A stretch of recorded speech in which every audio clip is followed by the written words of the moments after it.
Buzzy Cohen. I think he was one of the most outstanding, just in terms of personality, guests to ever grace the Jeopardy stage. Alex Trebek called him Mr. Personality, and he was my pick to replace Alex Trebek.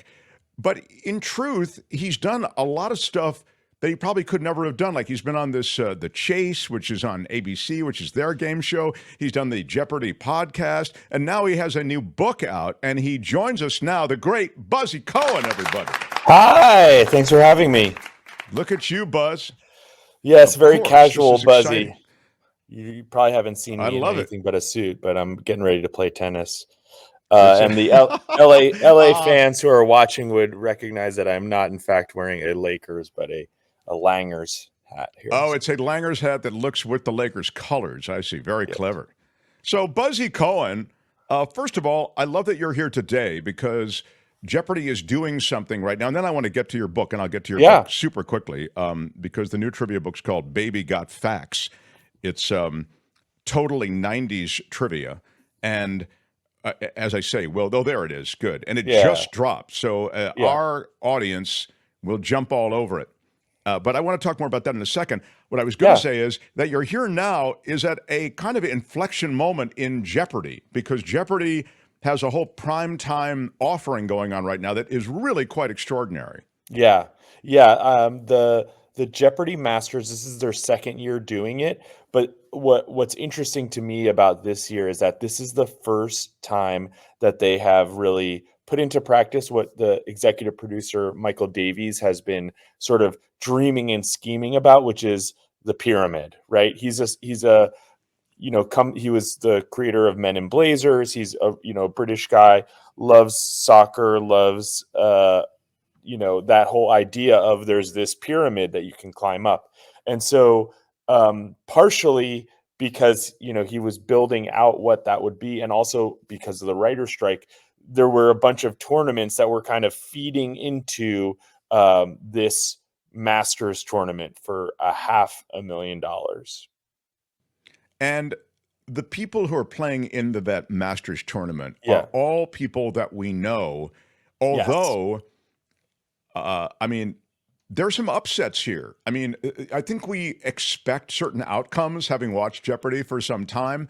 But when you put all of you brainiacs together, it is really wild to see which one moves on or which one prevails. And I think that's actually kind of a benefit to how they've set up this tournament, which is that every hour-long episode has 2 games, and you're going to see every combination of the 6 contestants play each other.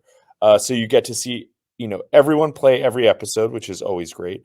And also, you really get to see how different playing styles, different knowledge bases kind of stack up in a way that even in a, Tournament of Champions or the Jeopardy Invitational Tournament, which they had earlier this year, you don't always get everybody facing everybody. And that's kind of a cool thing about this smaller pool.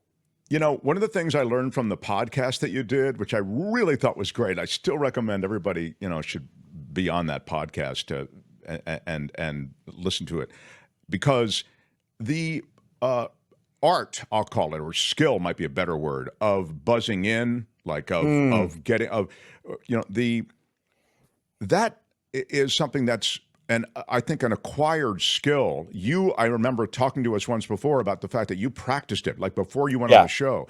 And you talk about, and one of the things I liked in the podcast, as I recall, is you talked about the evolution of that and everything. But I think that whole skill is evened out with these people. The tournament of, the Masters tournament, everybody, I assume, is pretty good at that. Yeah, that's an interesting thing. And what's, you see people who are used to always getting every clue that they want struggling a little bit, because it's really, you're getting down to the wire. It's almost like, watching Formula One racing, where it's, the decision and the timing becomes so precise. So it's very cool to see. And personally, I like seeing people who are amazing, kind of up against the best and having to work really hard for every buzz, Yeah, it's funny. When I was watching, I saw Holzhauer doing that thing that kind of newbies do, where they're going like that, to indicate, hey, I'm trying to buzz in, but I'm just jamming on it. Yeah. It was kind of wild. All right. So the last time I talked about it, which was last week, I got warned. Please, no spoilers and stuff. So I'm not going to discuss it in any kind of other way, No. except to say it really is, I think, a lot of fun. And there are super unexpected things that happen in that in the Masters tournament, which is in prime time now. Yeah, and I got to go to some of the tapings, so I've seen some stuff that hasn't aired. I'm not going to spoil anything, but it continues to be great all the way through to the end. I love it. Love it, love it, love it.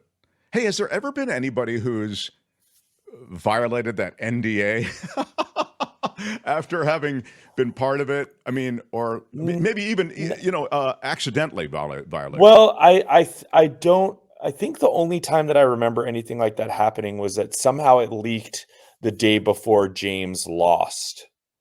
Sure. But I think that was actually from like an affiliate. It wasn't I see. a contestant. The contestants really take it seriously because, I think also you realize that it kind of ruins it. Like there's no benefit. Like, what do you get? It's not like leaking a new Taylor Swift song where it's like, okay, I've released it to her fans. It's like, oh, this person wins. It's like, oh, great. Now it's just not fun.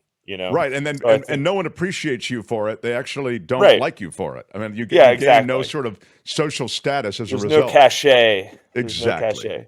And so, and also, I think Jeopardy contestants tend to be people who like things being fair and honest, and so I think they take that stuff seriously. Now to your book, Baby Got Facts, totally 90s trivia. Tell me about this book. And the kinds of questions and the kinds of facts that are in this book. Yeah, I really, really tried to capture. There's no way to capture everything, and the second I finished the book, I was like, oh, I should have done a chapter on this stuff or that stuff. But I tried to get as much of the '90s that is rolling around in all of our heads and our hearts into this book as possible. So there's plenty of pop culture stuff. There's stuff that was pop culture if you were a kid in the 90s. There was stuff that was pop culture if you were an adult in the 90s. All of that stuff. And as well as, current events. There's a whole chapter on the Clinton administration. There's plenty of stuff about kind of geopolitics. And it's just like, I really tried to also just make it really fun and informative, not just facts like question answer, but I wanted to give people an opportunity to learn something cool that they can then bring and sound smart to their friends at the next dinner party. We have a very big dinner party crowd who are part of our viewer base. So this could be very helpful. No, that's what I heard. Yeah. In the chat, there is a link to Buzzy's book. And then under this video, we're going to break this separate as a video. And we're also going to, under the live show, there is a link to Buzzy's book. Now, Kim, I'm going to ask you why I don't have a copy of Buzzy's book right now so that I could be referring to it. Oh, my God, you do have a copy. They sent you a PDF copy. Oh, they did? What do I have to do around this place to Oh get my it God. figured out? Whoever is producing this thing has no idea what they're doing. I don't see the PDF. You know, they do this to me all the time. I don't know what the hell they do it for. Okay, anyway, the point is, Buzzy, I'm sorry I don't have... all right, I'll hit you. Do you want me to hit you with a couple Thank you, yeah. questions? Just give me a needle drop. Just crack it open and let's try. All right. Kim, you're in this, and Tony, and everybody in the chat. This is stuff from the new Buzzy Cohen book, Baby Got Facts. This is from Quiz 6, Potpourri, the 90s Potpourri. So a little bit of everything for those of you who are not familiar with the Potpourri category. Thank you. I was waiting for it. Sergei Krikalev, known as the last Soviet, had what job during the dissolution of the Soviet Union? Wow. What? Anybody with guesses in the chat before I take a guess? Here's the question again. One more time, please. Yes. Sergei Krikalev, known as the last Soviet, had what job during the dissolution of the Soviet Union? Maud is saying janitor. I'm going to say, do you have a guess, Kim, before I guess? Was he the guy that had to go around and take down all the flags? No. That's a good guess. The flag taker downer? Yeah, the flag down guy. Yeah. Was he Ministry of Peace? Minister of Peace, says Ricky O'Bear. Food tester, says William. Sorry, that was a Are good you guess. guys? Is everyone ready? Yeah, I'm going to put him on a security detail of some kind. What was the answer? He was a cosmonaut. He was up in the space wow. station Mir. He was up in the space station Mir. He ended up being up there about twice as long as planned because while he was up there, the country that sent him into space ceased to exist. Wow, that's just a wild story. And Isn't that Gregory, I will incredible? give you credit. Gregory's answer came in Yeah. time. Yeah, So, well done. Wow, impressive, Gregory. Yeah, very nice. So yeah, in addition to sort of these standard question and answer, there are all kinds of bonus quizzes as well. So here's a list of actresses from the 90s, and you have to figure out which of them played Jerry's girlfriend on an episode of Seinfeld. All right. I have one that is a map of the McAllister house. Let me see if I can find this one quickly. There's a map of the McAllister house, and you have to figure out where the various booby traps from Home Alone were placed. That's great. That's great. So all kinds of stuff like that. Here's one. I'm just showing you the bonus ones. The other ones are questions and answers. These are celebrity couples. You have to figure out who the celebrity couple is. A little description. That's give us one of those celebrity couples. Yeah, let's do that. Here we go. NK plus TC. After meeting on the set of Days of Thunder, this couple was married in 1990 and appeared in 2 more films together before splitting up in 2001. Yeah. Ken? Nicole Kidman, Tom Cruise. All right. That is correct. Yeah. I went for an easy one, so I didn't have to double check and check the answers. Here's one. Here's this is power ballad, just lyrics, right? So you have to tell me what song this was. Hold on, little girl. Show me what he's done to you. Oh. I can sing it, but I don't know what it is. Well, what? Hold Sing on, little girl. Right? Yeah. Yep. Sing That's it again, To Be Kim. With You by Mr. Big. That's right. That's it. Okay. All right, here's another fun one. This is from another one about games and stuff like that. Games and toys. What toy introduced in the United States in 1997 has a name that is a portmanteau of the Japanese words for egg and watch? Is it Furby? No. Furby's a guess. Does anyone in the chat want to? Anybody in the chat? One more time, Buzz. One more time on it, on the question. Yeah. What toy introduced in the United States in 1997 has a name that is a portmanteau of the Japanese words for egg and watch? Pikachu is the guess from John. Tamagotchi is the several people with Tamagotchi.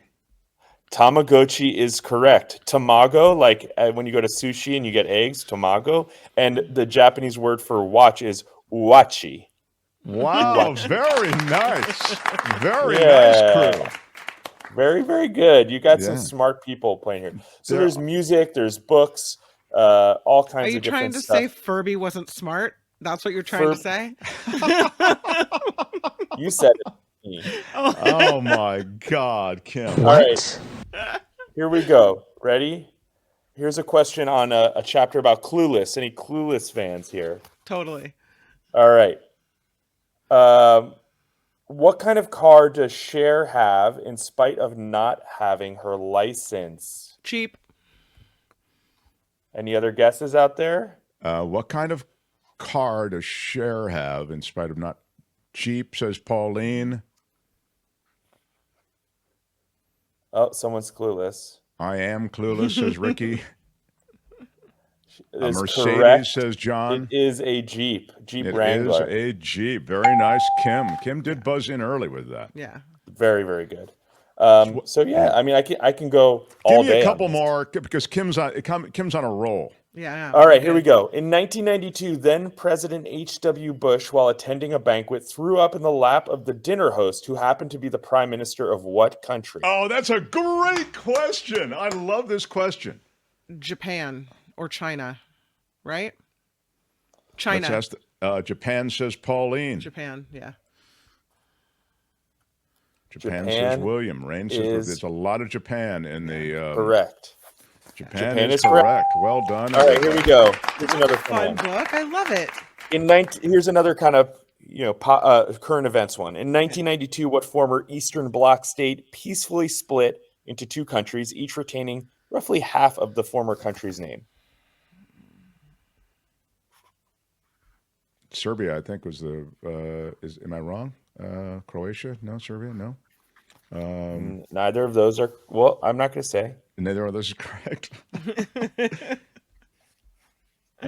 Czechoslovakia. This is Yugoslavia.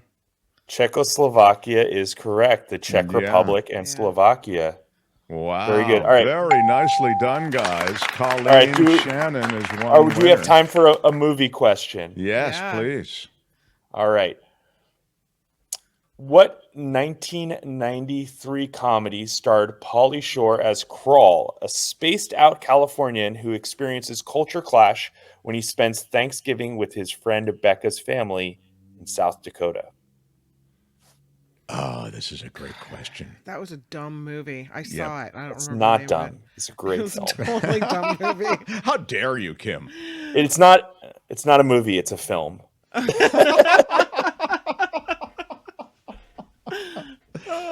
Son-in-Law. B.W. Rock is right. All right, and here is. Can I give you one more movie question? Because I love this question. Of course, yes. Ingmar Bergman's 1957 film, The Seventh Seal, features a knight playing chess with death for his soul. What 1991 sequel film parodied this with the protagonist challenging death to games of Battleship, Clue, Electric Football, and Twister, and winning all of them? How did I miss that movie? I didn't see it, but now I want to. Yeah. Really? Oh, you got it, Tony? Oh, yeah, it's Bill and Ted's Bogus Journey, right? He's got it. Thanks, Tony. Bill and Ted's. Yeah. That's terrific. Wow. Anyway, the hits this is keep really coming. Fun, man. Tried to do a variety. So there's stuff on food, on drinks. Some of them are very hard, and some of them are pretty easy. Give us a food. Give us a food. Give us a food. Let me find our food chapter here. Give me a second to food or drink. Here we go. So these are all actually not just about food. These are about restaurants founded in the 90s. Okay. All right. Let me find. What restaurant chain was co-founded in 1991 by John Y. Brown Jr., former CEO of KFC and governor of Kentucky from 1979 to 83, and more memorably, a country singer who was the restaurant's namesake?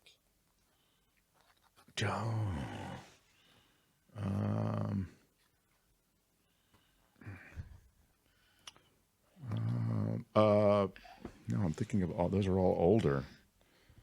Like the Roy Rogers of that was ages ago. Kenny Rogers is one of them. Is that in there? Kenny Rogers Roaster. Wow, Kenny Rogers Roaster. I got that from the chat. Very impressive. Who had it? Jenny. Everybody had it. I've got a harder one. You want a harder one? Yeah, apparently. While not a chain or a household name, the French restaurant Aubergine, which opened in the Chelsea district of London in 93 and eventually got 2 Michelin stars, launched the career of its head chef, who is very much a household name, who ran the kitchen there until 1998 when he and the staff staged a walkout. Was it Thomas Keller?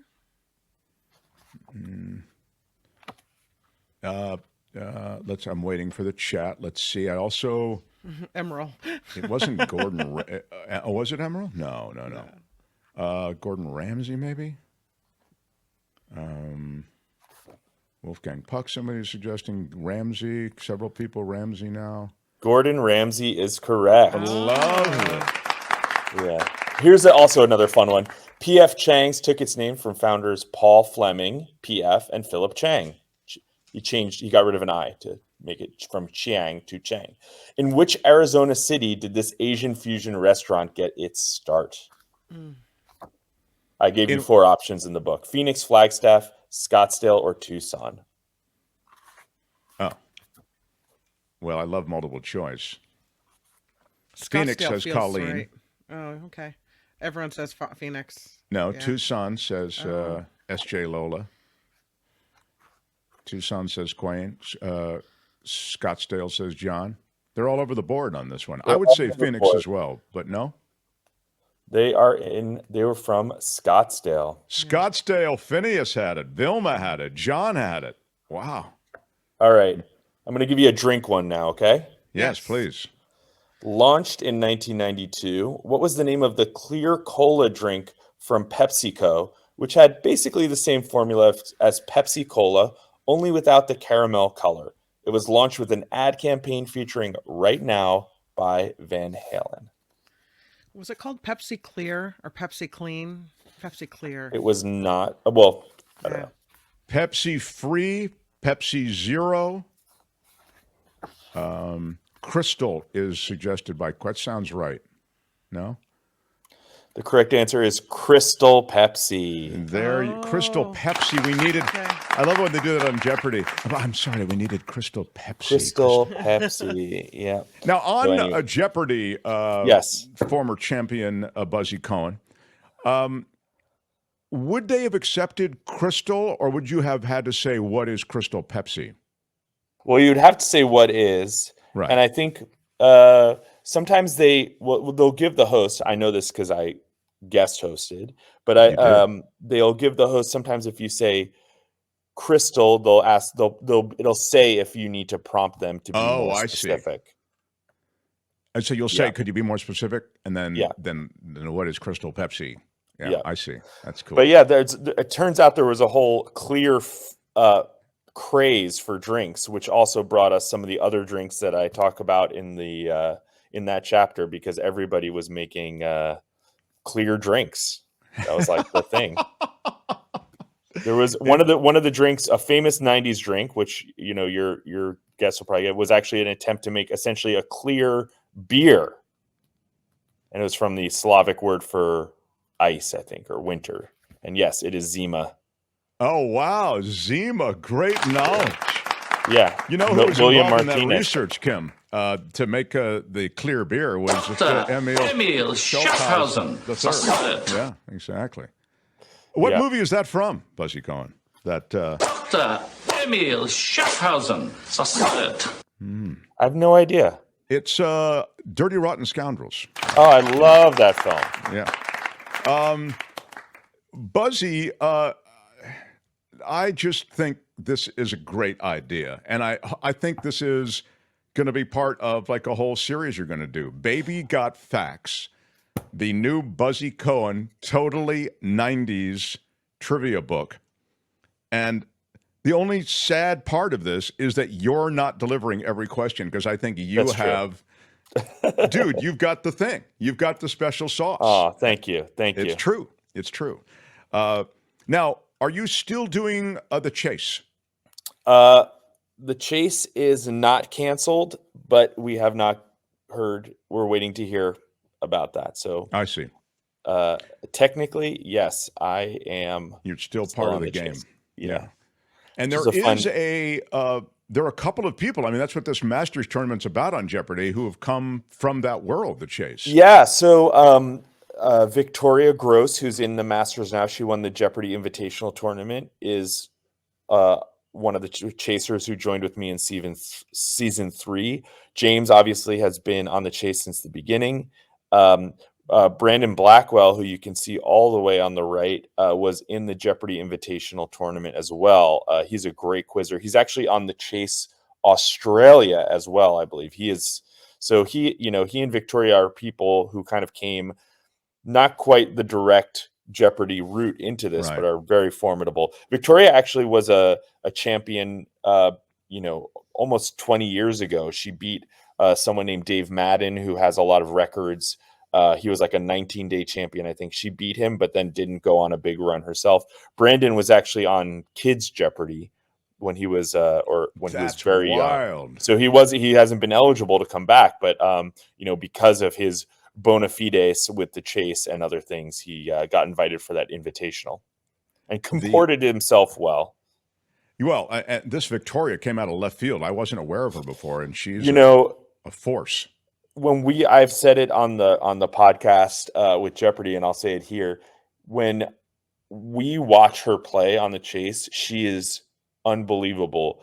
Fast, depth of knowledge. I remember sitting in the chaser lounge. It was me, James, and her, and she like it was one of these multiple choice questions that basically nobody knows, and you're making the best guess you can. And she just like knew all this stuff out of thin air. And James just turned to her and said, "How do you know that? How does anybody know that?"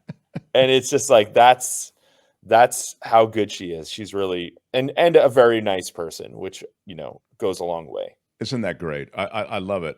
Well, it's really an exciting way to see, as I say, all of you guys kind of square off against each other. So we'll watch continue to watch. In the meantime, the book is Baby Got Facts, and you can see it there. Also, hot link to it underneath this video, and also underneath, wherever you're seeing this video, whether it's a separate video or beneath the live show, it's there also. And I just would recommend the podcast that Buzzy does. If you're a Jeopardy fan, it's really great to hear people who really know Jeopardy talk about Jeopardy. And one of the producers, Sarah Foss, who produces the show, and the executive, when I'm not there, the executive producer, Michael Davies, is there. We often have guests of really people from either contestants or people who are part of making the show. So it's a really fun way to kind of go deeper beyond just the 30 minutes a night we get of Jeopardy. It's not enough. Well, now we get another hour. Yes, another hour. I'm looking forward to tonight. Where as we talk to you, this is Monday, and Monday night is, and I think it's going to be 3 times this week, or I know there's a Friday episode also this week. Yeah, they're doing a couple this week. Yeah, great. Buzzy, good luck with the book. Come back and visit. Somebody said it in the comments. You should do a regular segment. Here it is. BW says, we need trivia with Buzzy as a regular spot on the show. Fun stuff. It really was fun. So I hope you'll come back. My pleasure. Right. I would love to. Big fan, Buzzy. You know that. We love you here. All the best, pal. All right, congratulations. Buzzy Cohen. Hi, it's Mark, and I thought that was great. Hit the notification bell. You'll know whenever there's a new video being dropped, and please subscribe to our channel to help us save the universe.